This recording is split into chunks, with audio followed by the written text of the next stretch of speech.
Hello, hello, hello. How are you all doing? Welcome to our Montessori Mondays with Holly, me. I am so excited to be talking to you guys today about one of the fundamental principles of Montessori, which is following the child's lead.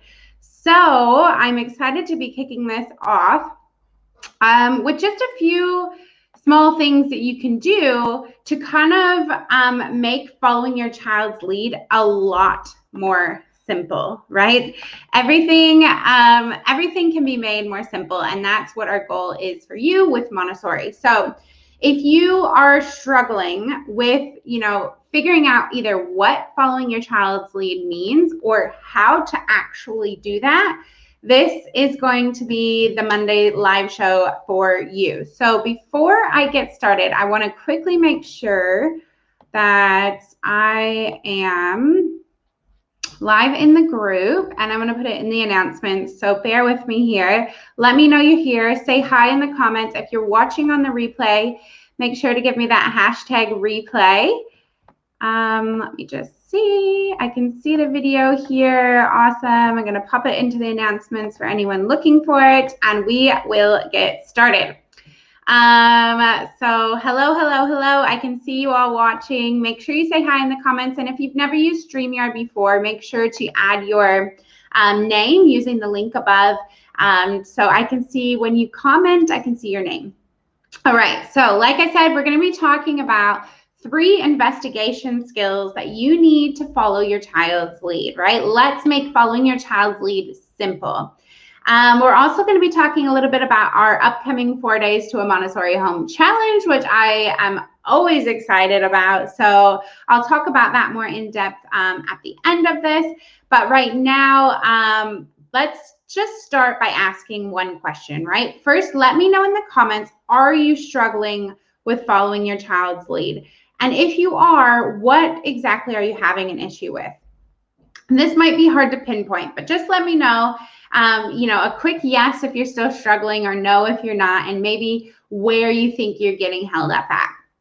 I know we can all get these like starry eyes at these beautiful Montessori spaces, the beautiful materials in all the Montessori homes, but some of the most important work that we do as parents doesn't actually require any materials at all. It requires us to make these few changes internally to see some of these big transformations in our children, in our home, and in ourselves, right? So I'm excited to be sharing this all with you guys. Again, if you're just joining us, make sure to say hi in the comments. Let me know if you're still struggling with following your child's lead. And I'm going to just go ahead and jump right into it today. We have 3 steps that you can follow to really follow your child's lead and be sure that you're doing it the easiest and most simple way, right? The first step is to observe. Now, I talk a lot about this all the time because it is so important. Let me know in the comments, have you tried observing your child yet?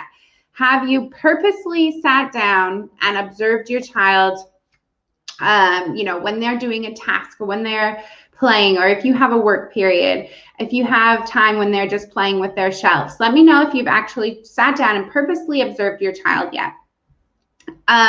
Observing is definitely one of the most common things to get looked over, especially at the start of your Montessori journey, because like I said, you think about all these changes you need to make and all these materials you need to buy, and you get swept up by the whole love of Montessori that we all fall in love with. But what we really need to do is refine these beginning tasks and make them into habits, right? So observing my child is just something I do now. I don't have to think about doing it. I just do it now because I've done it for so many years now. It's just become a part of our routine, our habits, and it's easy to come by, right? But in the beginning, it's not like that. It's really hard to sit down and purposely observe your child for somebody who's always, usually mothers, running around doing things and trying to multitask. So make sure you schedule a time, at least once a week to start, right? And really just observe what your child's doing with the materials. There's no right or wrong way. People always get hung up on, oh, is this the right observation or is this the wrong observation? There's really no right or wrong when you're doing observing. You're literally, I always like to take notes because my memory is just shot these days. But it's really just observing what's happening, right? And then from there, you can follow your child's lead by connecting those behaviors, those actions, those activities, those materials that they're using to new or more challenging things that you think they might be interested in that connect with those observations. So there is a little bit of work to do after the observation, but the main point is to do those observations, right? Without these observations, we'll never know what they're interested in, right? You're just blindly giving them materials thinking that they would be interested in it. And this is a lot of, that traditional education where every child hits these milestones at the exact same time. So they should like XYZ toys at the exact same time. But that's just not true. And that's not what Montessori is all about. We talk about the unique child in Montessori. And following the unique child means observing the unique child and giving them the materials and activities and practical life skills, all of those things when they're interested, right? When they're interested in it, not when this chart tells you that they should be interested. So let me know in the comments if you guys have observed your child, purposely observed your child. And on day 1 of our 4 Days to a Montessori Home Challenge, we really focus more in depth on the art of observation. So we give you lots of tips and kind of guidance on how to observe, because like I said, a lot of people get stuck on this one specific thing and then fall off the Montessori radar because they can't get this right. And it's really just this small little thing that you can add to your schedule. So I'm going to talk, like I said, a little bit more about the 4-day challenge and how you can get into that training at the end of this. So let me just see. I can see somebody saying, hi, I do purposely observe my child. They seem to always want me to be an active participant with them. And this is also something we talk about in the 4-day challenge. This comes up a lot. This is normal. Especially the younger your child is. Here in the Montessori Toddlers Facebook group, obviously we have an age range of children, in the younger years. So if you have a child, 2 and under, sometimes even older, you're going to have that where they want to be next to you, sometimes even on top of you, right? And this is a very common problem. And there are ways that you can start to work with them to separate yourself a little bit during this playtime so that you can observe them. And actually, I'll just go ahead and jump to the next step here that I want to bring up for following your child's lead, because it's really going to help you with being that active participant and trying to kind of slowly separate yourself. So one thing that we want to focus on after you're observing and during your observation is to not interrupt your child. So this is the number 2 step that I'm talking about today, not interrupting your child. Now, let me know in the comments, when you are observing your child, do you interrupt them? Interruption can look like a few different things, right? Sometimes we don't know we're interrupting. And this is huge in the beginning of your Montessori journey. You hear things like not praising and, not saying good job and things like that. And a lot of it, there is obviously the Montessori mindset part of it, but also it's about not interrupting them. So being still and quiet and letting them have that self-satisfaction that comes from completing the task rather than satisfying the parent or the carer with the good job that comes back to them. So that would be an interruption, right? Praise is an interruption. There are times when you can interrupt, and obviously safety would be one reason. If you see something happening that shouldn't be, yes, of course, interrupt that, stop that. Safety always comes first. One thing that you would be interrupting with is, instead of allowing them to choose whatever they want on the shelf, you would be constantly asking, oh, what about this? What about this? What about this?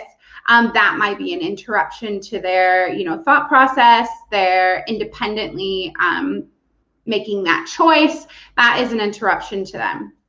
So one way you can kind of work on that is really just say, which of these materials would you like to work on, rather than specifically saying, how about this one or how about that one?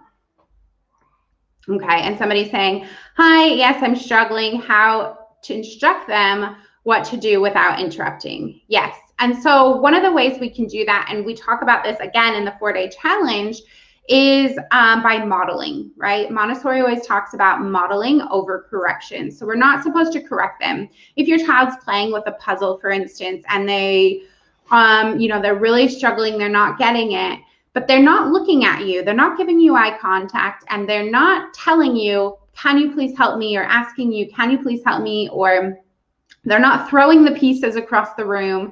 That would be safety, right? If they're not giving you, they're not asking for help, and they're not giving the eye contact if they're not verbal yet. That eye contact is a way of asking for help.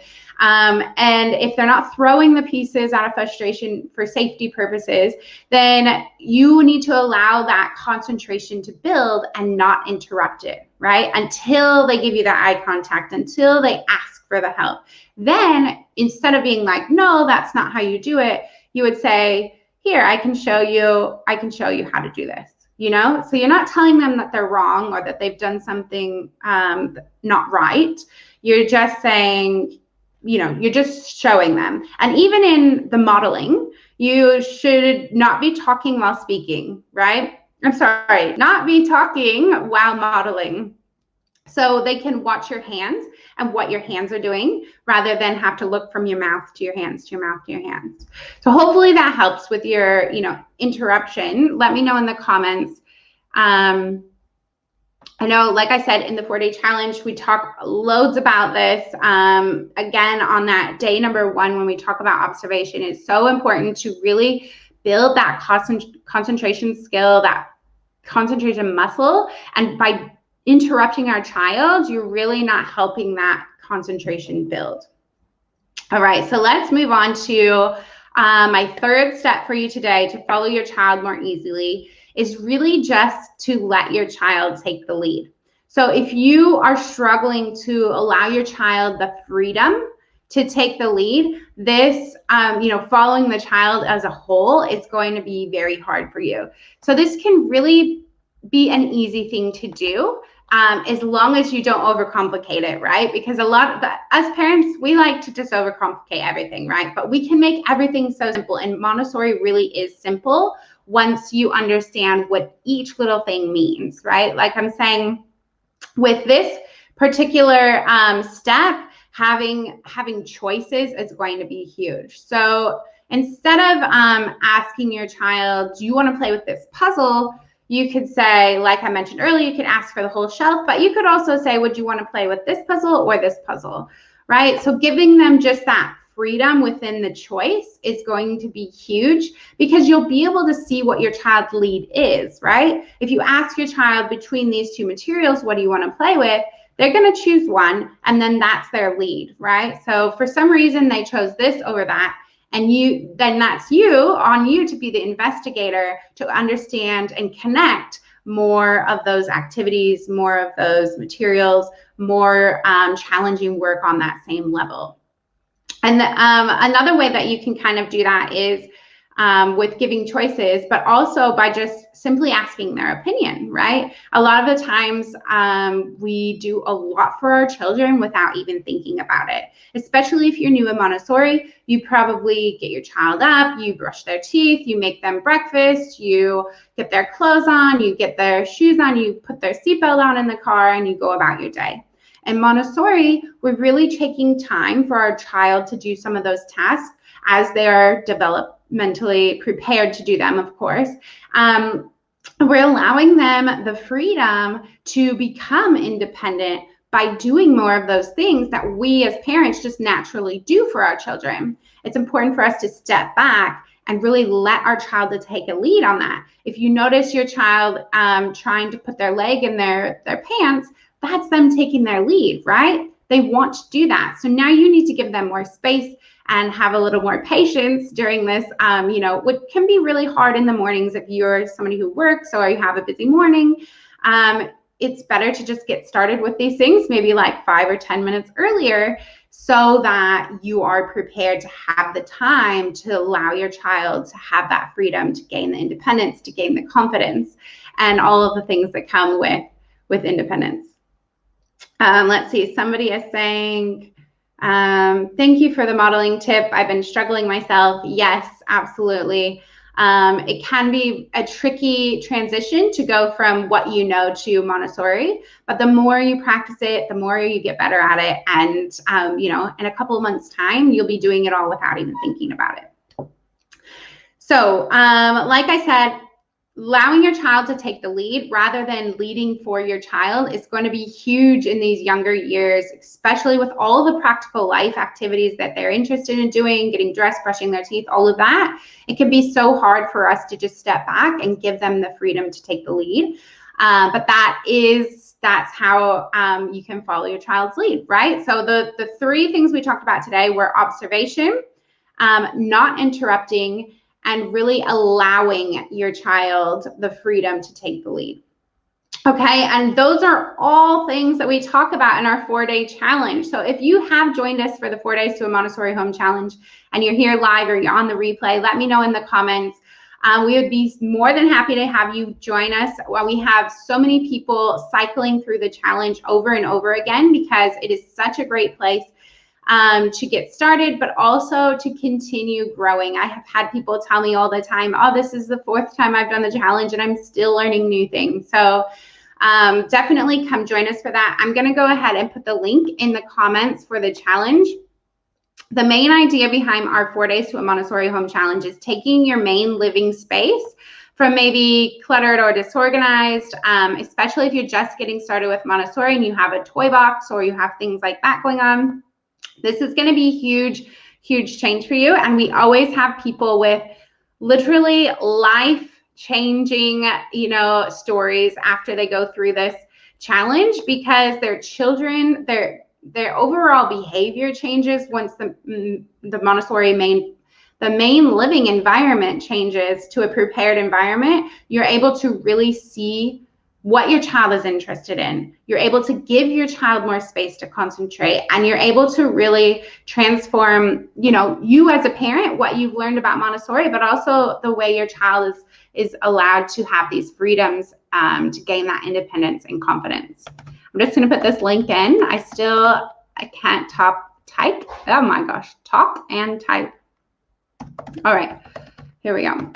So anyone who hasn't joined us, or even if you have, make sure to join us again. We get started on April 26th this time, and we have some really fun, exciting prizes to be giving away. If you didn't know before, you can win a full scholarship to the Montessori Learning Center. So this is just absolutely amazing to come hang out with all of the Montessori coaches and the Montessori Learning Center and really fully immerse yourself in Montessori and your home. Giving your child really that chance to develop to their highest potential. Tina is saying, yes, I did the 4-day challenge. It was amazing. I actually did it twice. I heard things the second time I didn't even remember from the first time. Exactly, Tina. This is exactly what I hear all the time.